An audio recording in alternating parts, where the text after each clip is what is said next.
It is the week of America's 250th birthday, with the July 4th holiday this weekend.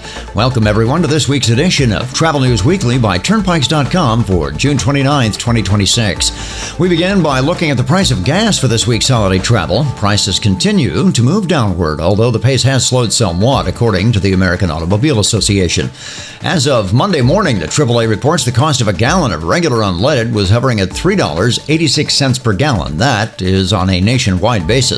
According to the AAA, the cheapest gas can be found in Indiana, the most expensive in California, where prices remain well north of $5 per gallon. For truckers, the good news is the cost of diesel is finally below that critical $5 threshold per gallon and is now running at $4.86 per gallon on average on a nationwide basis. As we mentioned, it is hardly a secret this is the big week of America's 250th birthday, and the aforementioned AAA has forecast 61.4 million people will be on the road for the holiday this year. That is slightly more than 2025's figure of 61.3 million. In total, AAA predicts about 72.2 million people will be traveling for the holiday using all forms of travel. That holiday travel, according to the AAA, is already underway as folks gear up for the big celebrations this weekend. Nonetheless, if you can't get away until this weekend, the AAA says the best times to travel are going to be during the morning or later in the evening, with the busiest travel days expected to be this Wednesday and Friday, as well as Sunday for those returning home on July 5th. In nearly all cases, getting on the road before noon is highly recommended, while that figure shifts to 11 a.m. for Friday and Sunday travel. If those travels take you to Green Cove Springs, just south of Jacksonville, Florida, the drive will be a tad easier as a new exit is opened on the First Coast Expressway, extending Florida's State Road 23 toll road fully to Leonard C. Taylor Parkway in Green Cove Springs. The long-term plan is to connect the First Coast Expressway with I-95 to allow travelers to fully bypass Jacksonville by taking State Road 23 from I-10 to connect with I-95. Full completion is not expected, however, until 2030.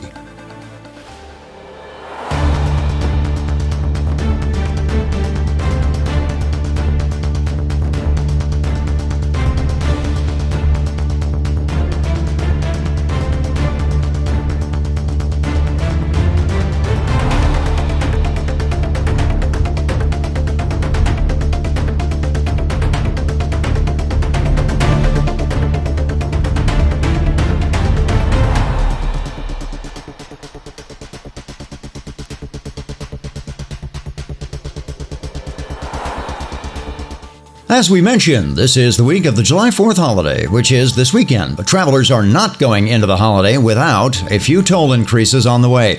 Those toll changes happen Wednesday, July 1st. Taking a look at the toll changes most likely to impact you, Orlando's toll roads are going to get a bit costlier to drive as the Central Florida Expressway Authority enacts their midsummer toll change. That same annual ritual will also happen on the Indiana Toll Road, a key connector between Ohio and Illinois. It is also set to begin raising rates twice annually starting this December. Meanwhile, rates are going up on the Golden Gate Bridge this week as well, and the Ohio River crossings in the Louisville area are also about to get a toll increase this week, as Riverlink published their new rates about 2 weeks ago. Speaking of Ohio River crossings, the newest toll bridge under construction over the Ohio River is the I-69 Ohio River crossing. That is being built between Evansville, Indiana and Henderson, Kentucky. The project will also complete I-69 between those two cities. One of the key milestones set to wrap this summer is the approach bridges on the Indiana side of the river, one of which is nearly complete and will allow crews to begin carting construction materials and equipment for the actual bridge construction, which is due to begin right after the start of the new year. Crews have been, for the past several years, building new approaches and reconstructing intersections on the Kentucky side of the bridge and in Evansville, Indiana, to align the approaches from the south and north to prepare for the foundational work for that bridge. Again, construction of the actual bridge itself is set to get underway in 2027. The bridge will open in early 2031. Well, that will wrap things up for this week. We will return with a news brief following the July 4th holiday. Meanwhile, please drive carefully and avoid distracted driving. I'm Danny Pryor reporting for Turnpikes.com, wishing you a very happy 250th Independence Day celebration this weekend. From the Turnpike Authority.